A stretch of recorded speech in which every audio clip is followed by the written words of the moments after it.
Mesdames et messieurs, bonjour. Je suis ravi de vous retrouver suite à cette opening keynote pour entamer les conversations, les discussions, les débats sur les sujets du retournement, du turnaround des sujets de restructuration de dette. J'ai le plaisir pour ce premier sujet ce matin sur le sujet donc 2020, A Turnaround Decade, donc une décennie de turnaround, point d'interrogation, d'accueillir à mes côtés Emmanuel Drey, associé au sein de Simon et Associés, en charge de la practice restructuring. Hélène Bourboulou, qu'on ne présente plus, administratrice judiciaire, qui représente les plus grands groupes, pas que, mais beaucoup d'entre eux en tout cas, lorsqu'ils sont confrontés à des sujets de restructuring. Franck Khelif, co-managing partner de Perceva. Évidemment, Louis Marguerite, directeur de cabinet du ministre en charge des PME. Et Antonio Alvarez, managing director, European Head, Alvarez et Marsal. Merci infiniment. Grâce à vous cinq, nous allons avoir un point de vue global sur la situation. Et c'est ce qu'on va essayer de faire avec vous pendant la prochaine heure de conférence. Alors, un premier sujet, peut-être, quand on parle d'une décennie de retournement ou de restructuring qui est face à nous, c'est déjà de savoir un petit peu d'où on part. Peut-être, Louis, peut-on commencer par une introduction sur la situation macro telle que vous la voyez au passé au Syrie, telle que vous la voyez au présent avec le ministre des PME? Oui, bonjour à tous, merci de cette invitation. Peut-être quelques points à date. D'abord, il faut voir que l'économie tourne à 90% de ses capacités. Ce n'était pas du tout le cas lors du premier confinement, qui était très dur, très suivi, pour tout un tas de raisons, avec l'effet de sidération. C'est donc là, on avait effectivement des pertes d'activité qui étaient plutôt de l'ordre de 30%. Un second confinement, déjà un peu moins dur, sans doute parce que les gens, malheureusement, j'en sais rien, en avaient pris un peu l'habitude, ou en tout cas le mode de fonctionnement, plutôt autour de 12-13%. Et là, on est dans une économie qui tourne à plus ou moins à 90%.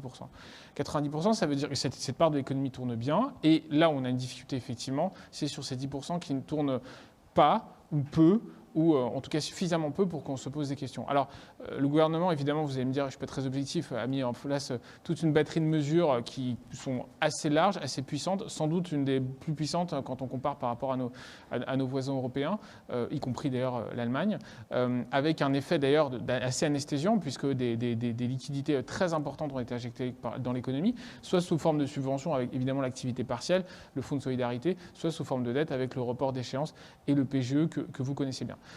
Donc la question, elle est de deux ordres. D'abord, est-ce qu'on s'interroge toujours sur les dispositifs, sont-ils assez couvrants, prennent-ils en compte tous les cas? On a le sentiment quand même que sur sur le secteur TPE-PME, c'est plutôt assez courant. Peut-être quelques questions qui peuvent se poser sur des entreprises d'une taille un peu plus importante parce que n'ayant pas les bonnes structurations pour être éligible, etc. Mais on pourra évidemment en reparler. Et puis la question évidemment de la sortie que tout le monde se pose.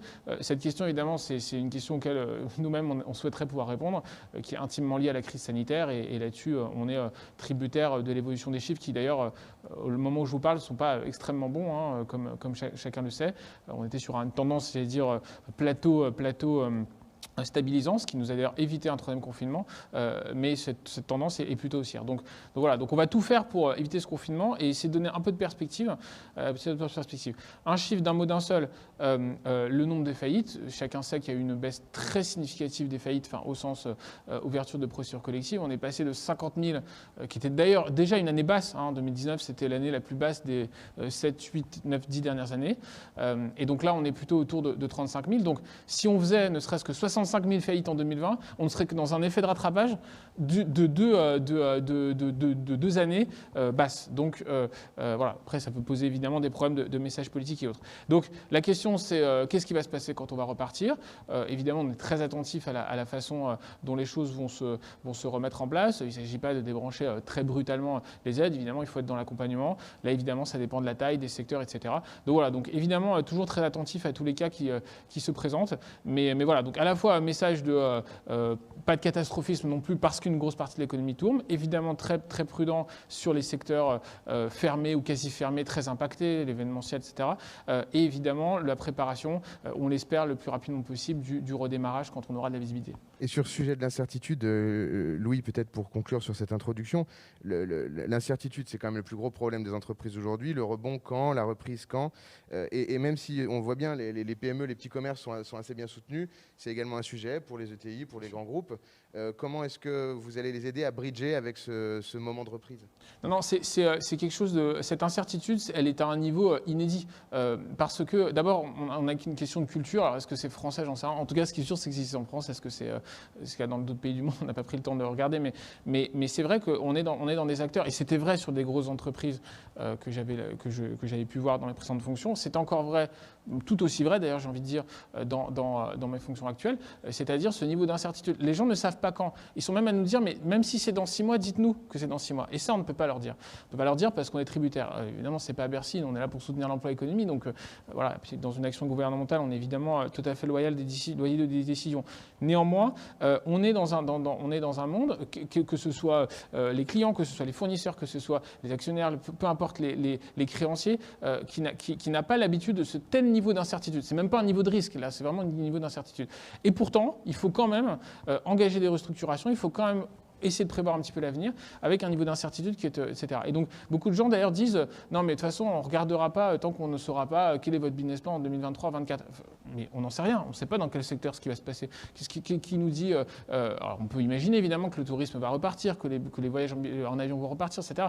Est-ce que ça va être en 23, en 24, en 25 qu'on va atteindre le niveau auquel il était en 2019? Personne n'en sait rien. Et pourtant, il faut faire ce pari-là. Et donc, c'est un message aussi assez fort, c'est que nous, au gouvernement, on va continuer à tout mettre en place pour que cela fonctionne, mais il faut effectivement que les acteurs, même d'un point de vue culturel, puissent accepter un niveau d'incertitude. Et encore une fois, il ne s'agit pas forcément de niveau de risque, mais en tout cas un niveau d'incertitude plus élevé qu'à la normale. Merci Louis. Hélène, on vient de le voir, bon, vous le savez, on en a conscience, l'État a beaucoup soutenu en 2020, mais 2021, est-ce que du coup, justement, dans cette logique d'attente, peut-être d'attentisme, c'est la limite de l'exercice, c'est l'exercice qui trouve ses limites? Écoutez, d'abord, je pense qu'on va pouvoir tous les ans, pendant une dizaine d'années, donc le titre de l'atelier est bien trouvé, évoquer l'actualité et la conjoncture, l'évolution du traitement l'impact plutôt de cette énorme crise économique.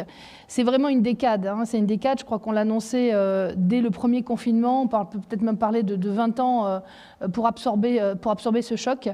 Et ça veut dire que l'enjeu, dans un premier temps, c'est le sauvetage, éviter une mort prématurée et injuste de pans entiers de l'économie. Et ensuite, c'est la surcréation de richesses pour pouvoir rembourser le stock de dettes qui a été constitué, puisque le principal soutien à l'économie est venu par des soutiens, dans un premier temps, pour les entreprises assez importantes, sous forme de dettes, avec des décalages de paiement, avec des PGE. Et 2020 est un soutien qui se fait principalement par la dette, pas uniquement. Il y a le fonds de solidarité pour les toutes petites entreprises, mais si l'on regarde les volumes, c'est principalement de la dette. Et pourtant, au 31-12, on apprend que la dette nette des entreprises, finalement, est relativement stable ou a très peu augmenté, ou est même équivalente à l'an passé, ce qui veut dire qu'en trésorerie, les sociétés avaient conservé très largement les liquidités pour supporter l'avenir. Ça veut dire quand même qu'elles n'ont pas investi, bien sûr, elles ont pour partie, elles ont pu s'adapter. Et puis, ça veut dire certainement qu'il y a des grandes disparités dans le paysage économique entre les différentes sociétés. Quoi qu'il arrive, globalement, ce stock de dette, il va falloir le rembourser. Donc, il faut trouver les conditions de la surcréation de richesse. On n'en est très clairement pas là, puisque 2021 est encore une année de crise, car même si des entreprises tournent à 90%, il manque quand même 10%, évidemment, et c'est énorme quand on compare ça, ne serait-ce qu'à la création de richesse annuelle des entreprises. Et donc 2021, le soutien attendu, il est plutôt sous forme de subventions, on parle beaucoup de fonds propres, il va falloir se cibler sur les ETI qui ont été pour partie mise de côté en dehors des dispositifs PGE, donc en dehors des dispositifs de dette. Et puis, il va falloir s'intéresser peut-être à des secteurs. L'État a commencé à le faire. On voit bien qu'il y a eu 3 temps dans la gestion de la crise. La première crise où tout le monde aurait pensé que ça allait durer 3 mois, donc les outils ils ont été conçus pour une réponse d'urgence, décalage des charges sociales massif. On a vu que le dispositif de chômage partiel a pris le relais au motif que tout simplement le coût du non-travail est supérieur au coût du travail. Il valait bien mieux maintenir les emplois dans les entreprises plutôt que définitivement chez Pôle emploi. À l'automne, on a vu des mesures plus ciblées, plus sectorielles, plus déterminées sur des tailles d'entreprise.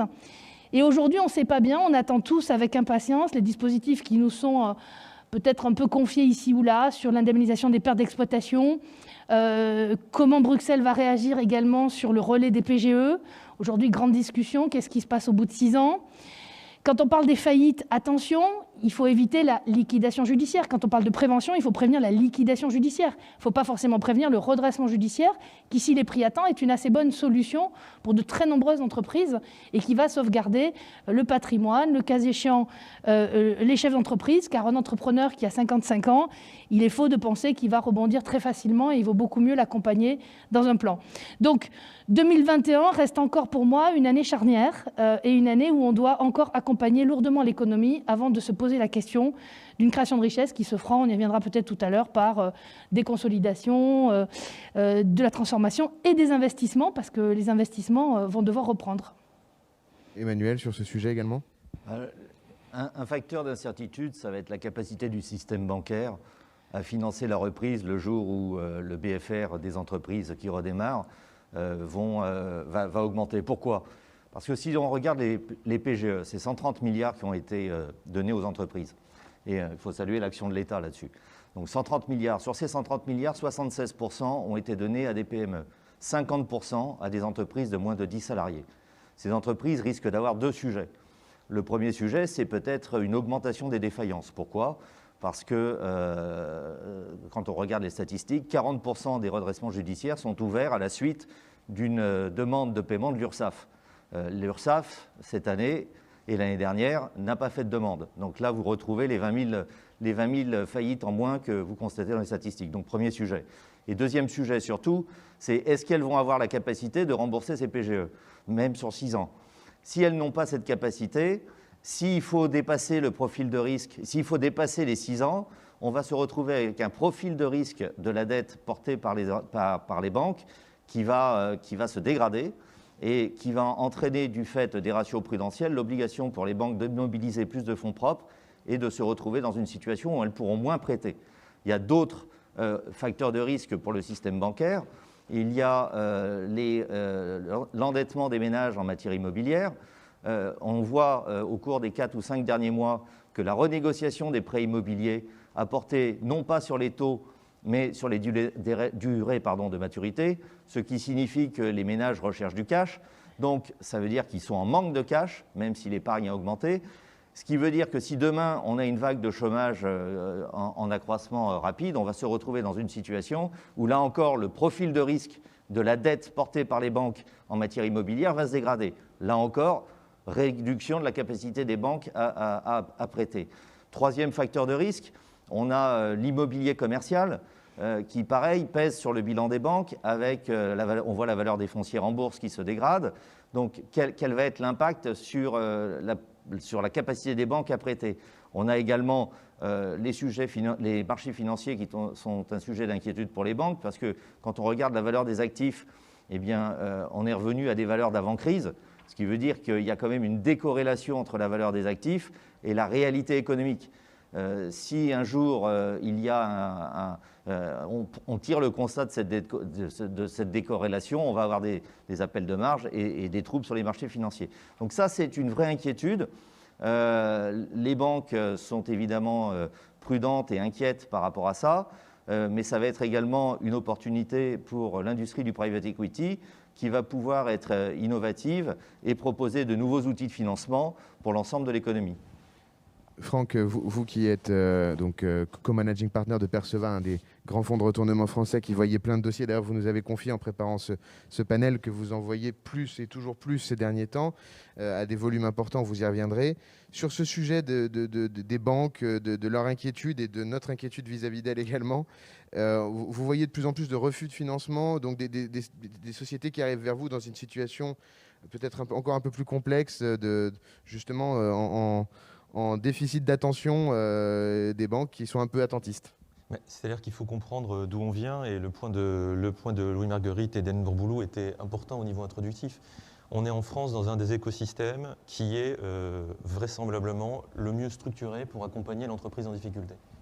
Et c'est quelque chose qui, depuis 2005, n'a fait que s'améliorer, avec un dispositif où il y a de la prévention, et quand elle est bien utilisée et que les dirigeants sont bien sensibilisés, elle est très efficace. Et à côté de ça, énormément d'accompagnement et d'écoute de l'ensemble du dispositif public sur toutes les dispositions qui sont celles de l'entreprise véritablement fragilisée dans les procédures collectives. Un rapport d'ailleurs a été remis hier, je crois, ou avant-hier, le rapport Richelme, au garde des Sceaux, au ministre de l'Industrie et des PME, qui montre bien les 51 000 procédures historiques de 2018-2019 en amont à l'issue des procédures collectives, et à côté de ça, 6 000 à peu près procédures amiables. Tout ça va changer. On est aujourd'hui dans un environnement où ce processus extrêmement structuré pour présenter l'entreprise en difficulté, comme l'ensemble des dispositifs publics qui ont été mis en place pour supporter l'entreprise pendant le Covid, a permis au tissu bancaire d'accompagner l'entreprise. Aujourd'hui, le jeu est complètement différent. Les chefs d'entreprise qui viennent nous voir ne viennent pas nous voir parce qu'ils ne savent pas passer le mois qui vient, ou parce qu'ils ont une crise de trésorerie ou une difficulté opérationnelle à supporter. Ils viennent nous voir pour une raison très simple, c'est qu'ils ne savent pas financer leur relance. Exactement. Le problème n'est plus la crise, le problème est comment gérer l'après-crise, qui elle-même sera structurellement très difficile, comme les personnes autour du panel viennent de l'évoquer. Donc le sujet, c'est quelles sont les contreparties pour le chef d'entreprise. Et là, il y en a peu, parce qu'une entreprise en difficulté, fondamentalement, peut aller solliciter ses partenaires bancaires pour des réaménagements. C'est légitime lorsqu'ils sont déjà dans la place. Elle peut les solliciter, et ça a toujours été plus difficile, pour accompagner le financement de la restructuration. Mais à ce moment-là, il y a besoin de fonds propres. Il y a besoin de fonds propres et il y a besoin d'un plan.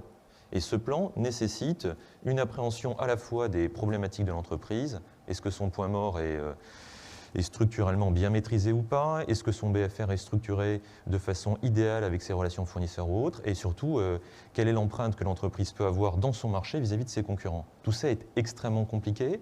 Les chefs d'entreprise aujourd'hui sont face à une incertitude qui n'est pas uniquement liée à l'issue du Covid. Alors bien évidemment, c'est la date clé de sortie des enjeux. Le sujet, c'est comment être capable de financer l'après-crise, le BFR, les investissements, et sur quelle base d'activité, parce que, comme le disait Maître Bourboulou, le sujet, c'est comment générer de l'extra-richesse désormais. Comment être capable, pour donner le confort à un corps social, à des clients et à des fournisseurs, d'être capable de présenter un bilan, une santé financière et des perspectives d'exploitation qui seront valablement reçus par tous ces partenaires pour qui il est important, comme toujours, d'avoir des contreparties solvables pour pouvoir travailler sereinement. Donc l'enjeu des fonds propres va être déterminant. Parler du private equity comme solution peut être une solution, mais encore une fois, le private equity originellement est tourné vers un monde de cash flow stable et historique, de façon à pouvoir projeter de la croissance, l'accompagner en financement. Donc il y a toute une révolution culturelle à faire pour l'ensemble des acteurs historiques, qui est de dire désormais, le sujet n'est pas de regarder dans le rétroviseur avec des lisibilités financières établies, des financements qui ont été structurellement remboursés, mais de faire le pari d'accompagner des dirigeants et des équipes de management sur des temps longs. Et c'est aussi une révolution culturelle importante pour les acteurs du private equity. Donc le temps long, peut-être une visibilité plus restreinte qu'historiquement, et surtout des accompagnements en fonds propres lisibles pour toutes les parties, que ce soit les créanciers publics, que ce soit les créanciers bancaires ou que ce soit le corps social, de façon à être certain que l'accompagnement sera présent et répondra à l'appel des dirigeants pour financer le redéploiement des entreprises. Peut-être toujours en introduction, Tony, au niveau du UK, de l'Europe notamment, comment vous voyez justement, donc on a parlé des banques, sont-elles moins impactées de la même façon? Est-ce qu'elles ont ce même environnement en termes de tension? Et au sujet des fonds propres également et de la réponse qui est mise en place, que ce soit par les fonds de private equity ou par d'autres acteurs? Oui, un peu de contexte. La France est intéressant comme pays parce qu'on a beaucoup de petites entreprises, donc on vient de parler, beaucoup qui fait vibrer l'économie, mais on a des grands groupes, des très très grands groupes. Et dans ces deux domaines, il y a vraiment des dynamiques qui est très différentes. Dans le domaine de petites entreprises, il y a toute une question de financement. Et maintenant, c'est l'État qui aide beaucoup. Sur les grands, c'est un peu l'histoire dans le monde, soit aux US, soit au UK, soit en Asie. Il y a beaucoup de liquidités dans le système, entre toutes les subventions du gouvernement, tout le support fiscal. Le taux d'intérêt est très très bas. L'accès au marché public qui est très fort, qu'on vient de parler. Les valorisations sont très fortes. Donc, qu'est-ce qu'on voit? Il n'y a pas de restructuration. C'est mort. Quand on voit notre business l'année dernière, la restructuration était très en demande. Et tout ce qui était amélioration, stabilisation était plus en baisse. Et là, on voit le contraire. Toute la demande est pour amélioration opérationnelle et la restructuration est en baisse. Pourquoi? Parce qu'il y a entre l'État, entre le private equity, entre le marché public, entre des nouvelles formes de financement qui rentrent. Il y a Reddit avec GameShop qui est rentré avec une nouvelle forme d'injecter le retail, investisseur retail, qui a aidé AMC. AMC, American Cinemas, aurait été une très grande crise. Mais là, ils ont accédé à 500 millions très facilement. Ici en France, on voit bien avec Accor Invest, ils ont accédé à 450 millions de l'État. Donc ça aurait été plus compliqué s'ils n'ont pas accédé à ce financement. Donc on voit bien, et c'est très vrai qu'on a un moment d'incertitude, mais on va sortir. Et le moment qu'on sort, ce qu'on voit un petit peu aussi, où on est déjà commencé à sortir dans le monde, il va y avoir une reprise énorme. Presque après-guerre reprise. Ce n'est pas une crise comme les crises précédentes où il y avait une structure, où il y avait une crise financière très importante. Là, on a une crise plus due à quelque chose très spécifique à la demande, mais après, la demande va revenir. Et on voit bien, il n'y a plus d'hôtels à Dubaï, actuellement. Il y a tous les Français qui vont à Dubaï. Il y a un vrai besoin de voyager, de sortir, de vouloir partir de cette stade qu'on vit. Et je pense que tout ça va donner une grande reprise et on va avoir une champ qui est un petit peu contraste. Certains qui vont souffrir beaucoup, les petites entreprises, il faut trouver des solutions différentes, et des grands qui vont procéder. Et d'autres thèmes qu'on voit, il y a beaucoup plus de différentes manifestations des financements. Maintenant, on a des SPAC. Maintenant, le private equity peut agir comme une banque. C'est plus que le financement fonds propres. Maintenant, ils peuvent agir, ils peuvent donner des crédits. Donc, il y a plus de flexibilité, plus d'originalité dans la façon qu'on peut traiter. Et malheureusement, quand on vient parler, c'est plus aux sociétés avec les plus grandes tailles. L'autre phénomène, ce qu'on voit maintenant, c'est avant, il y a quelques années, on cherchait des très grands deals. Maintenant, tous ces private equity équipés avec des équipes, ils commencent à céder les équipes opérationnelles, ils cherchent plus de moyens deals. Et les gens dans le moyen cherchent plus de petits moyens. Donc on voit bien avant, c'était une tendance de monter plus haut. Et maintenant, on est en train de revenir, d'aller plus bas pour chercher le retour. Donc tout ça, ça va être très intéressant de voir en France.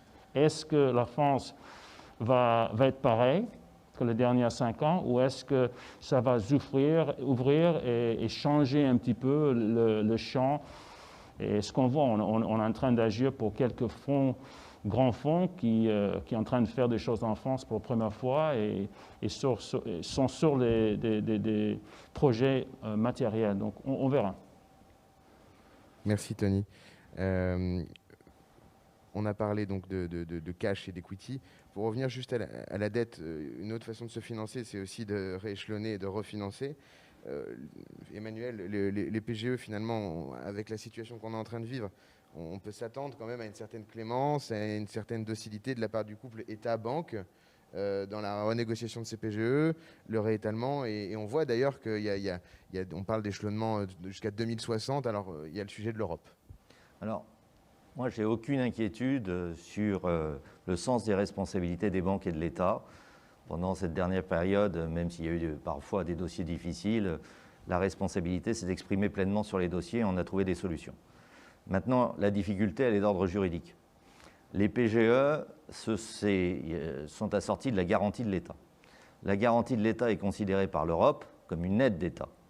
Et l'Europe a dit que cette aide d'État était compatible avec les traités européens à la condition sine qua non que les prêts qu'elle vient garantir ont une durée de maturité maximale de 6 ans.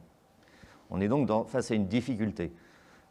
Si les entreprises ne peuvent pas rembourser sur 6 ans, on ne peut pas techniquement étendre la période de maturité au-delà des 6 ans, parce que dans ce cas-là, la garantie de l'État saute, puisqu'elle n'est plus compatible avec le droit européen, et on se retrouve dans une situation où le profil de risque de la dette va changer, et les banques ne vont pas avoir envie d'avoir ce changement qui va dégrader leur situation.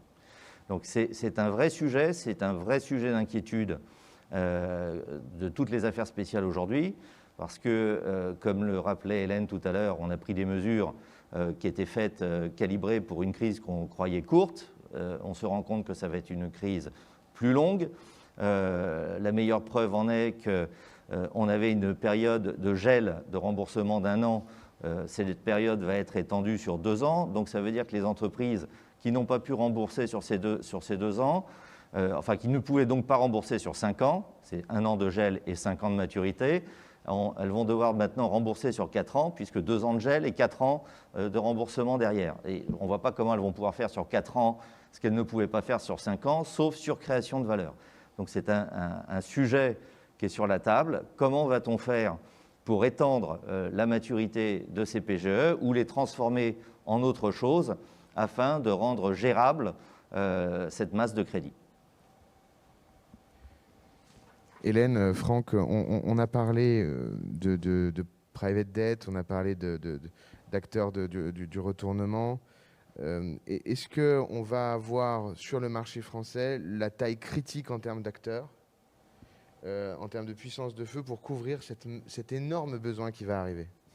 Alors, écoutez, en France, malheureusement, il n'y a pas beaucoup d'acteurs spécialisés dans le monde du retournement, notamment du private equity. Il y a des acteurs qui sont établis depuis un certain temps, mais on est quand même dans un pays où cet écosystème ne s'est pas énormément déployé. Alors, il ne s'est pas déployé parce que ça nécessite des caractéristiques particulières. Si on prend l'environnement global du private equity, je vais donner 3 chiffres. Je vais donner les chiffres de 2019 parce que je pense que c'est plus pertinent. Il y avait 3200 milliards de dollars investis en valeur d'entreprise dans le monde. Sur ces 3200 milliards, ça correspondait à 360 milliards de dollars levés, ce qui est quand même très significatif, et globalement 2500 milliards de capitaux sous gestion dans le monde. Sur ces 2500 milliards, seulement 830 millions d'euros étaient dédiés au LBO et le reste à l'univers des startups et à l'univers des infrastructures et autres. Vous voyez donc que l'écosystème global du private equity n'est pas totalement axé, voire pas fondamentalement axé sur l'entreprise en difficulté. C'est une tranche très très infime au niveau mondial. Pourquoi? Parce qu'on gère de l'épargne à long terme dans le private equity et que le sujet, c'est que ce soit quand même sur des temps longs avec une lisibilité forte. Donc, les acteurs de référence vont aller s'orienter vers des sociétés avec des cash flows établis, des parts de marché stables et des perspectives de croissance, voire de croissance externe et de développement international. Il va donc y avoir toute une réorganisation du logiciel de ces acteurs-là pour comprendre comment accompagner ces entreprises sur des périodes longues, comme on l'évoquait, et deuxièmement, avec des équipes dédiées. Accompagner une entreprise en difficulté, ça nécessite un accompagnement du chef d'entreprise, un accompagnement de la stratégie sociale, de la stratégie commerciale qui est fondamentalement différent de celui d'une opération qui est de permettre à l'entreprise de passer un cap pour financer une acquisition ou financer une phase de croissance sur des horizons de 3 à 5 ans. Donc le capital va devoir être patient, ce qui est une évolution à faire. Et deuxièmement, il faut qu'il comprenne bien aussi l'écosystème français. Alors on parlait tout à l'heure, et M. Alvarez en parlait, de descendre en taille et d'être présent sur l'écosystème des PME ou des ETI. Ça reste quand même l'essentiel du tissu français. Accompagner une PME ou une ETI, c'est tout aussi compliqué pour un retournement ou une petite entreprise qu'un grand groupe. Mais par contre, il faut être proche de l'équipe de management, comprendre les enjeux et pouvoir lui assurer qu'on apportera le capital au fur et à mesure du temps et pas uniquement à l'entrée. C'est une nouvelle organisation pour penser l'accompagnement des PME. Nous, on appelle de nos voeux qu'il y ait plus d'acteurs, parce que plus il y aura d'acteurs, plus le tissu sera riche et plus les pratiques seront lisibles et les banques pourront accompagner cet écosystème ainsi que le pouvoir public. Donc c'est relativement sain. Mais pour autant, aujourd'hui, Cette migration, elle n'a pas encore été faite et les fonds de private equity vont aussi devoir continuer à faire ce qu'ils ont fait de façon très responsable jusqu'à présent, c'est accompagner leur portefeuille existant. Il ne faut pas oublier que ces acteurs-là sont présents. La plupart du temps, ils sont assez responsables et ils accompagnent les entreprises lors des difficultés et ils aménagent les bilans quand c'est nécessaire. Et tout ce sujet-là, c'est ce qu'a essayé de mettre en place France Invest avec des dispositifs de relance et autres, va déjà être un sujet. C'est comment veiller à ce que les entreprises qui sont actuellement dans le giron de fonds de private equity vont pouvoir passer cette crise et continuer à rester des acteurs établis, favorisant le développement du tissu français. Donc c'est deux sujets, la gestion des portefeuilles existants et l'évolution globale des mentalités du monde de private equity pour pouvoir accompagner ces nouveaux enjeux au niveau français et globalement au niveau mondial. Hélène, votre lecture de cet écosystème français? D'abord, je voudrais dire, les entreprises en difficulté elles-mêmes ne sont pas les mêmes. Enfin, ce qu'il faut d'abord dire, c'est que les entreprises en difficulté aujourd'hui ne sont pas les entreprises en difficulté d'hier. C'est-à-dire que nous rencontrons des entreprises très profitables, si vous regardez l'historique des résultats, qui sont aujourd'hui en difficulté. Potentiellement, toutes les entreprises sont en difficulté et les exemples ne manquent déjà pas sur la place de sociétés qui étaient ou de groupes qui étaient rentables. Alors, s'ils étaient déjà un peu lourds en dette, ça devient difficile et c'est la raison pour laquelle les négociations ont déjà commencé pour aménager les bilans.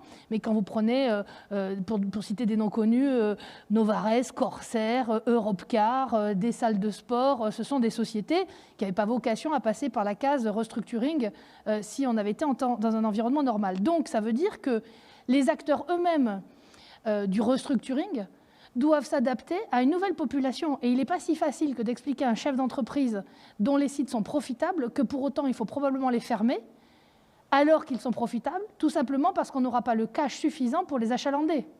Dans des grands réseaux sur le territoire, c'est une des réalités auxquelles on est confronté.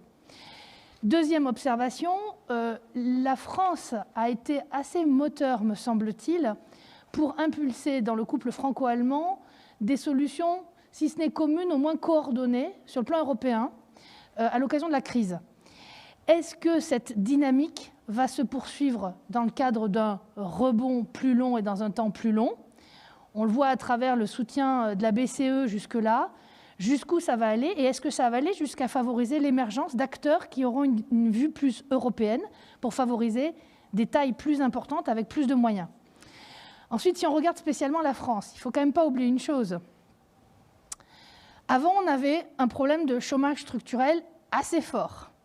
On avait une réforme des retraites qui a quand même mis en difficulté beaucoup d'entreprises. On avait une fiscalité qui s'améliorait, mais qui était lourde. Contexte social explosif.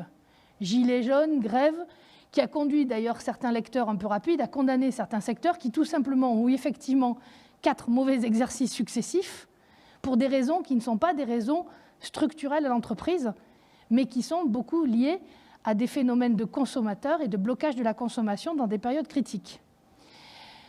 On voyait aussi une France qui était plus attractive, moins de faillites, plus d'investissements étrangers, des réformes en matière de droit du travail qui étaient très structurantes, donc des signaux qui étaient positifs, mais le travail n'est pas fini et le travail n'était pas fini. Et puis on a une donnée complémentaire, c'est qu'entre-temps, le Brexit est intervenu.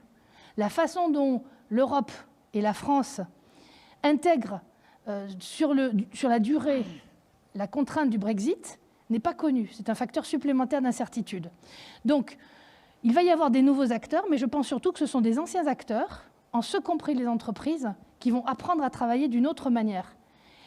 Et ça, c'est une culture sur plusieurs années. Ce n'est pas uniquement dans l'entreprise, à travers le télétravail, c'est aussi la gestion du cash, l'équipement professionnel de la crise ou des difficultés qui ne sont pas des profils présents dans ces entreprises, qui sont plutôt orientés sur le développement, les investissements, là où il va falloir apprendre à se peut-être downsizer, se reconcentrer, quitte à se consolider avec d'autres acteurs pour mieux repartir. Et pour cela, les fonds de private equity ont un rôle à jouer parce que ce sont de très bons consolidateurs. Louis, vous êtes aux premières loges de ce qui se passe au niveau des PME. Alors peut-être pour rebondir sur ce que disait Hélène, et juste avant de rebondir sur ces réorganisations culturelles, le fait d'investir dans des talents du restructuring, dans des talents de la performance dans les entreprises, peut-être sur ce sujet des acteurs du retournement, vous n'êtes pas responsable de tout, hein, mais je vous demande à vous, parce que vous y êtes. Il y avait quand même, ça fait quand même quelques mois qu'on attend cette enveloppe de 500 millions qui avait été évoquée, qui devait être allouée dans les fonds de retournement français. On avait parlé de 5 enveloppes de 100 millions ou différentes allocations. Je crois que ça a été quelque chose qui a été réactivé en janvier ou début février. Est-ce que du coup, de ce côté-là, ça va avancer et ensuite, derrière, le rebond sur ce que disait Hélène? Oui. D'abord, je partage tout ce qui a été dit, évidemment. Enfin, on vit une crise très profonde. Enfin, franchement, je pense qu'on pourra le raconter à nos enfants, à nos petits-enfants, ce qu'on a vécu. Enfin, il faut se dire des choses. Moi, première semaine de la crise, j'avais tenu un journal de bord, donc j'ai arrêté parce qu'il fallait quand même dormir un peu plus de 3 ou 4 heures par nuit. Mais c'est vrai que c'est absolument majeur. Et ça va modifier même durablement nos comportements, la façon dont on interagit les uns les autres, même entre nous. Enfin, ce sera plus pareil. Ce ne sera pas forcément moins bien, mais ce sera au moins plus pareil. Bon, une fois qu'on a dit ça, je pense qu'il y a beaucoup de choses qui ont été évoquées. D'abord, voilà, on s'adapte à chaque situation. Encore hier, j'avais encore un call avec les acteurs du commerce et les centres commerciaux. Bon, c'est un peu anecdotique, ça n'est pas tant que ça en réalité, puisqu'on a fermé les centres commerciaux de plus de 28 mètres carrés, sur proposition de Bercy d'ailleurs, ce qui était une façon d'expliquer qu'on essayait d'éviter le rassage des populations et en même temps on évitait ce confinement, parce que c'était ça le débat il y a encore 5 semaines, hein, évidemment. On voit bien les dégâts, pas seulement économiques en réalité d'un confinement, enfin, psychologiques, sociaux, etc. Bon, là, je peux vous dire que ce n'est pas des sujets à 200 000 € de loyer. Enfin, c'est comme chacun peut imaginer. Voilà, donc on discute, on voit ce qu'on peut faire. Les ministres ont annoncé qu'on allait couvrir les loyers. Et donc là, il faut qu'on se mette en place. Voilà, donc, voilà, encore une fois, la preuve qu'on est capable de s'adapter, et j'allais dire au jour le jour. Sur la dette, bon, c'est pas moi qui vais vous dire qu'il n'y a pas de problème de dette. Il n'y a que des problèmes de dette dans les dossiers qui arrivent aux Syrie. Mais néanmoins, peut-être faut peut-être le replacer les choses dans leur contexte. D'abord, ça a été dit aussi, sur les 600 000 entreprises qui ont bénéficié d'un PGE pour 130 milliards. 130 milliards n'est que, je vais bien mettre des guillemets évidemment, ce n'est que 10% de la dette détenue par les entreprises. Donc si problème il y a, comme problème il y a, ce n'est pas uniquement un problème de PGE. Alors, ça l'est sans doute beaucoup pour certaines qui étaient peu endettées ou pas beaucoup endettées, qui se sont massivement endettées à cause du PGE. Mais pour celles qui étaient déjà endettées, qui ont rajouté une tranche de PGE, c'est peut-être un peu moins vrai. En tout cas, le problème de dette n'est pas qu'un problème de PGE. Donc ça, c'est première observation, en tout cas d'un point de vue macroéconomique. Donc évidemment, des restructurations, il y en aura, et elles vont s'étaler. Il ne s'agit pas un sujet à 6 mois, la restructuration. Là, on a pris des dossiers, enfin, on devrait s'en réjouir dans le milieu dans lequel on parle. Pardon de ce extrêmement mauvais terme, mais du coup, voilà. Donc déjà, premier élément. Ensuite, effectivement, il reste, au moins d'un point de vue macroéconomique, du cash dans les boîtes. D'un point de vue macro, j'entends bien. C'est pas vrai sur les 50, 100 dossiers sans doute qui nous animent, qui vous animent en ce moment, etc. Mais c'est quand même vrai. Il y a 60, c'était encore vrai d'ailleurs après le premier confinement, c'est encore vrai maintenant. On est entre 60 et 65% de non-utilisation du PGE. C'est-à-dire qu'on a pris les PGE et les banques disent, du coup c'est parfait, enfin je les mets sur mes comptes à terme, c'est comme si j'avais la garantie d'État. Enfin bref, tout ça est un peu étonnant, mais voilà. Donc deuxième élément un peu macro. Donc, une fois que j'ai dit ça, je n'ai pas résolu les 50, 100 dossiers qu'on aura en permanence dans les prochaines années. Ça, c'est vrai. Aussi, troisième observation, il y aura un des sujets d'un point de vue macro et d'un point de vue micro d'équilibre entre les 3 types de solutions qu'on apporte pour sortir de la crise, enfin, pour traiter la crise. Premier élément, la subvention, c'est chômage partiel, fonds de solidarité et maintenant aide au coût fixe, qui a été annoncé et qu'on va mettre en place. Donc, on peut couvrir jusqu'à 10 millions d'euros de couverture de perte d'exploitation sur une période à déterminer. On est en train d'ajuster les formulaires, etc. Donc là, ça va traiter probablement beaucoup de cas de grosses PME et de petites ETI. Alors, pas totalement, mais en tout cas, ça devrait apporter une solution. Donc ça, c'est le premier sujet. Sujet de dette, bon, la dette, elle se génère assez facilement, soit avec les PGE, soit avec les décalages d'échéance, et de fonds propres. Ensuite, donc après la question, c'est qu'est-ce qui ne sera pas traité ? Probablement des très grosses, c'est vrai. On va regarder, on essaie de faire le recensement, etc. Sur les secteurs les plus impactés, les secteurs fermés ou quasi fermés, bien sûr. Donc voilà, est-ce que c'est quelques unités, est-ce que c'est quelques dizaines, est-ce que c'est un peu plus ? On va voir. Là aussi, encore une fois, on est très à l'écoute de ce qui se passe.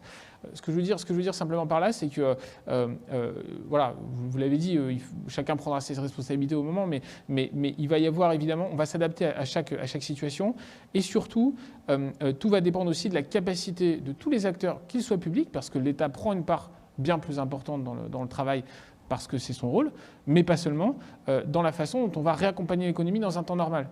Et donc, quand est-ce qu'on va rouvrir, à partir de quand on va rouvrir le robinet du crédit? Les banques auront un rôle à jouer, puisque la garantie de l'État s'arrêtera à un moment donné. C'est 30 juin, ça a été décalé de 6 mois, voilà. Et donc, comment on va reprendre le cours normal du financement? Ça, c'est aussi une autre question. Donc voilà, donc peut-être un mot aussi, c'est pas vraiment une conclusion, mais enfin, on parle beaucoup évidemment du PGE. Bon, d'abord, ce qu'on veut évidemment éviter, il n'est pas question d'abandonner comme ça, sans aucune règle ni quoi que ce soit, le PGE. Ça, c'est un premier point. Deuxième point, il y a des discussions techniques avec Bruxelles, avec les acteurs, d'ailleurs, parce que ce n'est pas uniquement le sujet bruxellois, c'est le sujet prudentiel, etc. Donc, on essaie d'en discuter, voilà, et on trouvera la meilleure solution. Ce que je veux dire, c'est qu'il ne faut pas s'inquiéter d'avance d'un problème qui, effectivement, va arriver, en tout cas pour ce qui est des remboursements des PGE à partir de mars, avril, mai 2022. Et voilà, et on essaiera, il y a eu des idées qui ont été mises sur la table, d'essayer dans 2 ans. Bon, si c'était Céline Délé qui était retenue, de toute façon, ce ne serait probablement pas exactement les mêmes conditions. Il y a un sujet effectivement de qu'est-ce qui se passe au-delà, si on restructure plus longuement, est-ce que je perds ou pas la garantie de l'État, comment ça marche, c'est des impacts prudentiels extrêmement forts pour les établissements bancaires. Voilà, tout ça, c'est beaucoup de travaux, voilà, sur lesquels évidemment on est extrêmement mobilisé, on se mobilisera jusqu'au bout. Et voilà, donc voilà, encore une fois, je pose les problèmes et les problématiques sans apporter de solutions, mais voilà, j'ai envie de dire, faites-nous remonter les cas. Par définition, on est dans la communauté ici des cas qui sont les plus difficiles, donc forcément, ça veut dire que les règles générales ne marchent pas toujours très bien, en tout cas que partiellement, mais en tout cas, voilà, toujours à disposition pour essayer d'aider. Et donc, en marge de ce sujet de dette, on avait évoqué déjà quelques fois le sujet equity. Tony, vous avez aussi évoqué le fait que les fonds de private equity avaient tendance à abaisser le niveau de taille de leur dossier. Peut-être justement pour suivre cette tendance de restructuration, bien que certaines valorisations explosent en taille, on peut par ailleurs imaginer les fonds aller sur des dossiers plus petits, plus distressed. Mais en même temps, ces entreprises sont de plus en plus endettées qu'avant. Donc, est-ce qu'ils sont équipés pour d'abord saisir ces opportunités, les fonds classiques, les fonds vanilla, pour faire du non-leverage buyout ou du Covid buyout, je ne sais pas comment vous l'appelez? On voit des énormes deals qui se font, sans dette du tout. Alors, comment vont évoluer ces équipes, côté anglo-saxon, côté européen pour vous? C'est une très bonne question. Il y a un private equity. Quand on réfléchit, avant, c'était un groupe qui levait des fonds pour investir, pour gagner 20% ou plus de retour chaque année. Ça, c'est grosso modo. Maintenant, le taux de réalisation a beaucoup baissé. Pourquoi? Le taux d'intérêt quasiment zéro. Gagner 20%, c'est plus compliqué parce qu'il y a plus de concurrents, il y a beaucoup plus de deals, il y a beaucoup plus d'acteurs. Maintenant, ils ont créé des autres structures quasi-dette, parfois vraie dette, où ils ont un retour de 9, 10, 11, 12%. Donc, ils ont commencé à vivre avec un taux, parce que derrière, ils font de leverage sur leverage. Donc, la question, c'est que, est-ce que ce genre de structure peut être transformé pour faire marcher à résoudre le problème actuel? Ça, c'est une grande question pour moi en France. Je ne sais pas à qui. Dans d'autres pays, on le voit.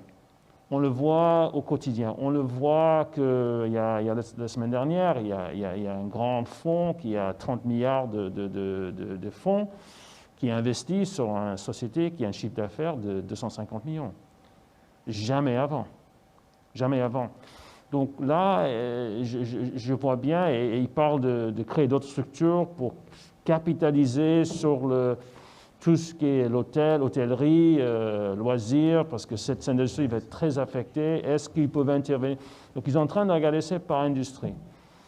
La France, c'est un cas à part. Il y a tellement de petites sociétés. Est-ce que la solution va être M&A? J'ai investi avec un ami sur une petite boîte. Et ils ont essayé de lever l'argent pendant les derniers 6 mois. Ils ont presque eu, mais après, à la fin, l'investisseur est sorti. Et à la fin, ils ont vendu en concurrent. Est-ce qu'ils auraient vendu il y a 2 ans? Non. Mais ils ont été obligés. Soit tu cherches un entrepreneur, ou soit tu finis cette activité. Il n'y a pas d'équité. Donc, est-ce qu'il va y avoir des solutions M&A, d'avoir des petites qui vont devenir le moyen en rassemblant des moyens dans certaines industries? Sans doute, sans doute. Dans le monde de la restauration, je ne sais pas. il faut être vraiment une propriétaire qui est là tous les jours parce que c'est difficile à gérer certains business. Donc, pour la France, ça va être très intéressant à l'avenir. Ce sera sûrement ces sujets de filière et de consolidation, des sujets très intéressants à garder. Emmanuel, et puis peut-être Franck, en conclusion, il nous reste encore 5-6 minutes. Quels sont les plus gros challenges en France pour les repreneurs après des années complexes? On a parlé de 3-4 exercices compliqués, on les a oubliés, mais les gilets jaunes et certains mouvements ont pu par ailleurs également venir impacter le business de beaucoup d'entreprises françaises. Quels sont les plus gros challenges aujourd'hui pour les repreneurs? Emmanuel, peut-être dans un premier temps. Je dirais déjà, pour tous les repreneurs, pour tous les investisseurs, c'est l'incertitude. 2019, ça ne peut plus être une année de référence. 2020, c'est une année d'anomalie. Et 2021, c'est un grand point d'interrogation. Donc se faire une conviction sur la pertinence d'un business model ou d'un business plan sur la base de ces 3 années, ça va être très très complexe. Donc investir en situation de stress, ça a toujours été la capacité de se faire une conviction dans un univers imparfait, mais là, plus que jamais. Donc ça, c'est le premier point. Après, la crise pour les investisseurs peut avoir eu une vertu qui est de montrer quels sont les actifs les plus résilients. Et évidemment, tout le monde cherche à se positionner sur ces actifs les plus résilients. Après, il y a les situations plus compliquées. Il faut se méfier, il faut un changement de culture là, parce que, comme le disait Hélène, les entreprises en difficulté d'aujourd'hui, ce n'est pas les entreprises en difficulté d'hier. On a des gens, des actionnaires ou des investisseurs qui ne sont plus dans la monnaie, pas parce qu'ils ont fait une erreur stratégique, pas parce qu'ils ont mal géré la boutique, mais parce qu'il y a eu une décision administrative qui était indispensable, qui était le confinement. Et donc, quand ils voient se pointer un investisseur qui se dit « Ah, je vais avoir un effet d'aubaine, je vais pouvoir prendre le contrôle pour pas cher », ça ne passe pas, ça bloque.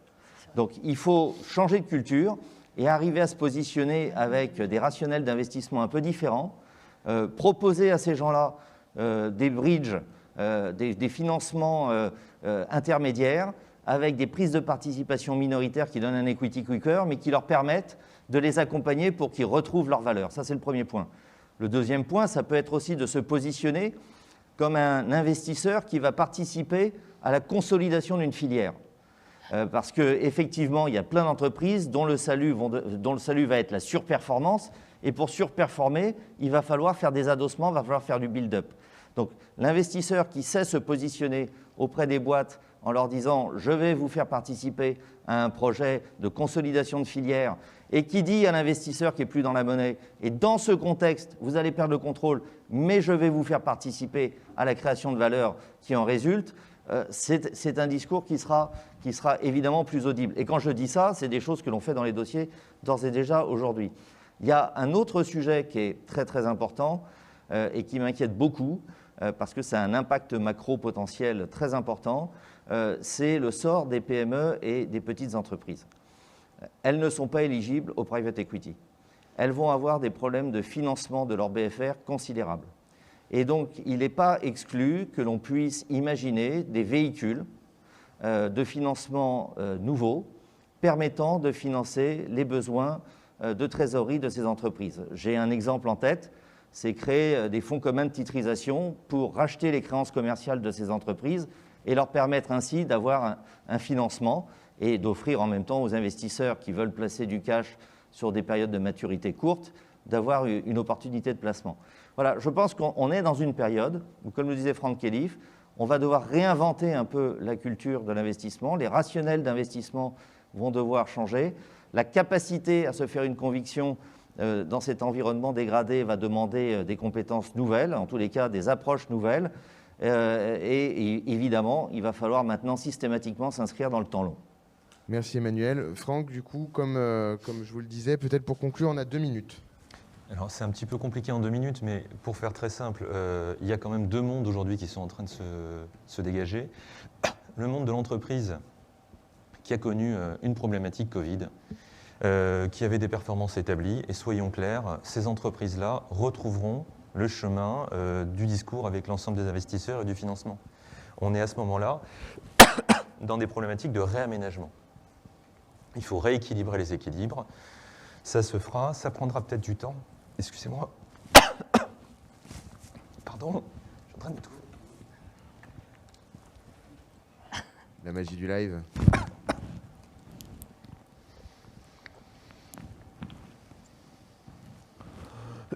Hélène, peut-être pour laisser à Franck le temps de se remettre. Hélène a toujours quelque chose à dire. Je suis ravie de partager avec vous qu'on va voir des mécanismes qu'on a expérimentés dans les dernières années peut-être s'accélérer. Les reprises d'entreprise, on va en voir in bonis, par la dette, par l'equity, on va en voir en redressement judiciaire, on va en voir par les actifs. On va en voir de nouvelles manières avec la transposition européenne, puisque tout à l'heure, dans le paysage général, j'ai oublié de citer quand même le changement de paradigme du traitement des entreprises en difficulté avec la transposition européenne. Et il est très possible qu'on ait moins de plans de cession parce que des créanciers vont voter à travers les classes des abandons imposés à des classes subordonnées, ce qui permettra en réalité des prises de contrôle et des retours à meilleure fortune. Attention à l'illusion française et le grand tabou, le PSE. On parle du PGE, mais surtout on ne parle pas du PSE. Et c'est compliqué. Jusqu'à quand va-t-on pouvoir soutenir la configuration de l'entreprise préalable?